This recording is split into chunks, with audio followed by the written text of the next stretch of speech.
त्यांच्याबद्दल आहे ना खूप आपलेपणा वाटायला लागले. मी खुश आहे बुवा. मला हे सगळं तुम्हाला सांगायचंय बुवा.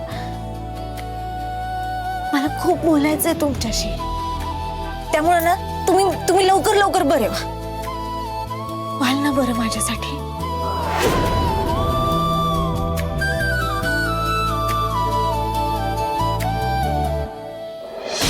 इंदिरा राणीची काळजी आपण का करायची? हे बघ, आपण नेहमीसारखा आपलाच विचार करायचा. असं इथे आपला विचार कोणीच करत नाही. हो खरंय, पण जे ठरवलं होतं ते काम झालं. हा काय प्रश्न आहे? हे बघ उर्मिला, तुला चांगलंच माहिती आहे विक्रांत जे बोलतो ते करतो. फायनली इंद्राने त्या पेपरवर सह्या केल्या. त्याला कळले नाही की त्याने काय मूर्खपणा केलाय ते. काय सांगतोयस विक्रांत रे तू? खरंच नाही म्हणजे कुठलीही गोष्ट न बघता इंद्रा कधीच कुठल्या पेपर्सवर साईन करत नाही आणि त्यानं सह्या केल्या. तीच रिस्क होती. पण मीही विक्रांत महाडिक आहे, इंद्रापेक्षा हुशार आहे. मी जरी मोठा भाऊ असलो ना तरी त्याला रामाच्या जागी ठेवला. त्याचा माझ्यावरचा विश्वास वाढवला. त्याचं कौतुक करून त्याच्याकडून सगळं काम काढून घेतलं. त्याला कळलंही नाही. वा, सुपर काम केलंस की विक्रांत तू. फायनली सोन्याची कोंबडी आपल्या हाती लागणार आहे. करेक्ट.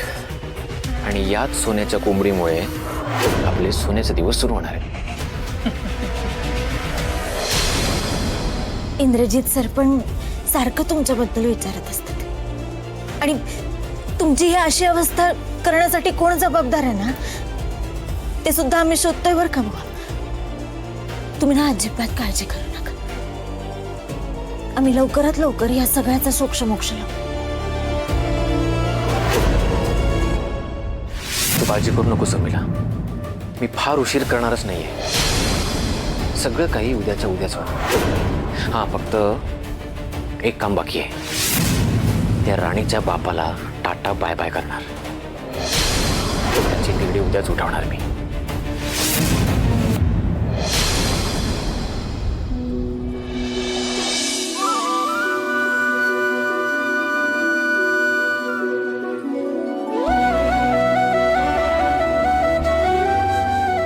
इंद्रजित सर झोपले असतील का? त्यांचा हात कसा असेल? आता हे कसं विचारायचं त्यांना? जाऊ पण शकत नाही बाहेर. कोणी बघितलं तर आमचं सगळं भांडं फुटेल. काय करू मी?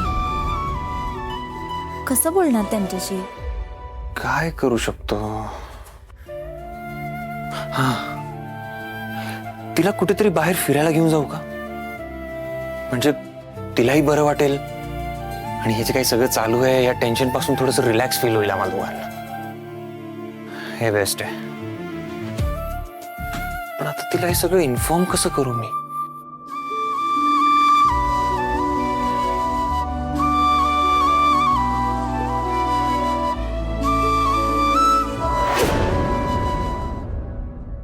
इंद्रा,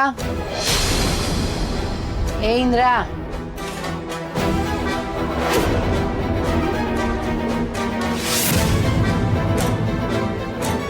इंद्रा, आई, अगं झोपली नाहीस तू अजून? तू झोपलास का नाही ते बघायला आले होते. आता माझा लेक झोपल्याशिवाय मला कशी झोप लागेल? हा, मी झोपणारच होतो आता. बरं ठीक आहे. आणि खाली जेवायला का नाही आलास? अगं मला भूक नव्हती आई खास.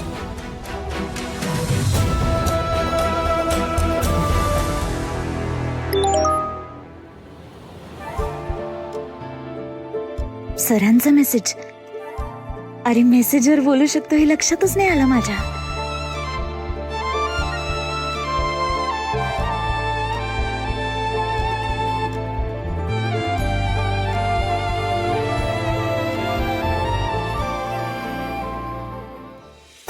राणी, काय ग झोप येत नाहीये? येईलच जाता असं वाटतंय.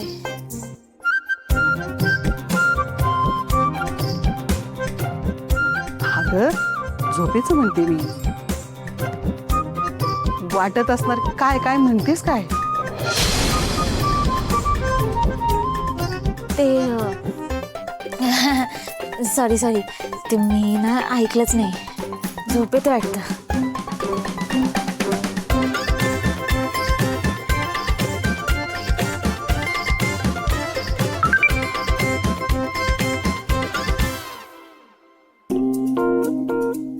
काय रे स्वतःशीच का हसतोयस? काय झालं? मी मी कुठे असतोय? मी नाही असत आहे. अरे असं काय करतोयस? तू आता हसत होतास, हे बघ अजूनही हसतोयस. हे फॉरवर्डेड मेसेज होता एक, सो जोक छान होता म्हणून कदाचित हसलो असेल. मलाही सांग ना जोक.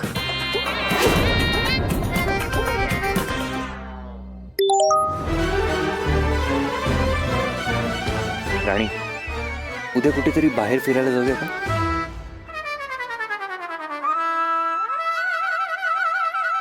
काय रे, काय विचारतीये? काय? सांगतोयस ना जोक? अगं ते मी विसरलो. Just sorry. इंद्रा, तुझं काय चाललंय मला कळतच नाहीये. दुसरं काही काम करतोयस का फोनवर? नाही. हो नाही म्हणजे हो म्हणजे काही ईमेल्स आहेत ते चेक करत होतो. सर म्हणतात तसं जावं का फिरायला? इतक्या गोष्टी घडल्या आहेत, डोकं कामच करेन असं झालं. कुठेतरी जाऊन आलो तर डोकं जरा शांत तरी होईल. राणी काय ग, एवढा कसला विचार करतेस? ते जरा शांत केलं पाहिजे ना. हा, शांत? काय शांत केलं पाहिजे? हा ते शांतता. किती शांतता आहे ना आपल्या घरात, याचा विचार करत होते. छान वाटते. बरोबर, आता तू डोकं शांत ठेव आणि झोप. सर माझ्या पण मनात हेच होतं, खरंच जाऊ कुठेतरी. राणी, हा, बाळा तुझं नक्की काय चाललंय ग? कधी तुम्हाला टेन्शन मध्ये दिसते तर कधी तू हसते. काय चाललंय काय? हसते ते जोक आला ना मेसेजवर म्हणून असं आलं. असं आहे होय?